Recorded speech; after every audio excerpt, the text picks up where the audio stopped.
Welcome to Parenting Your Sensitive Child.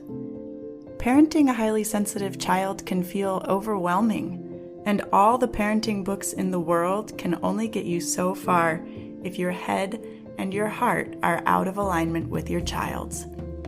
I'm your host, Julia McGarry. Let's create a new parenting paradigm.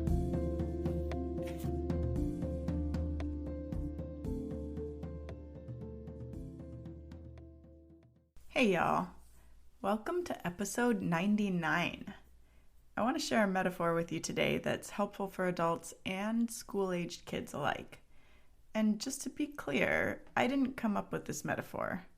You may have heard it before, but it can be such a helpful tool that I just had to give it an episode, a place to live on this podcast.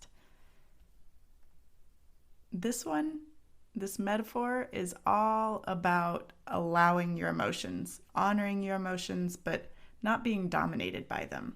So if your child, or you for that matter, tends to blow up when they get angry or tries to be tough and hold it together when they're sad or hurt, then this is one you want to pay attention to.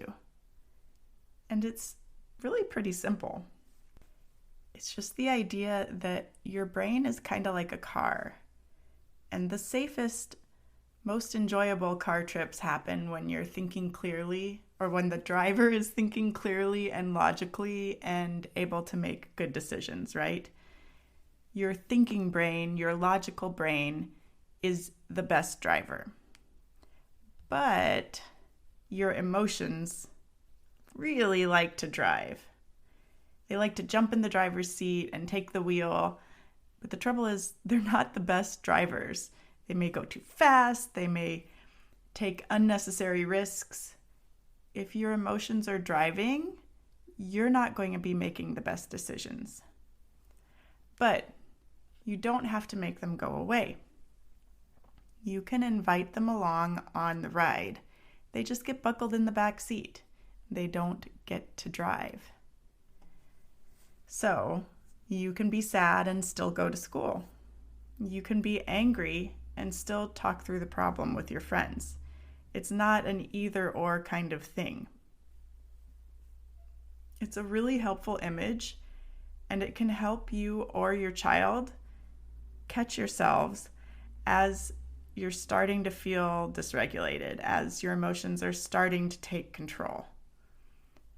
Is it going to solve everything? No. But if you introduce this idea, this concept to your child, it's going to give them a different way of thinking about their brain and understanding their emotions. And it gives you a touch point you can use to help them step back from the ledge. Once you've introduced the idea, you can say, "It looks like anger's trying to drive your car. Can we buckle anger into the back seat?" It's one more tool you can draw on. One more way of thinking that can help. Is it for every child? No, but I want to give you as many different ways of thinking, different possible options to support your child as possible. All right? I hope you have a wonderful week, and I will talk to you in the next episode.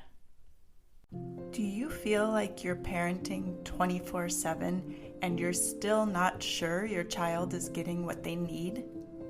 Are you ready to stop parenting reactively and start living in partnership with your sensitive child? Are you ready to reclaim time for yourself and time for your dreams? Then you're going to want to explore coaching with me.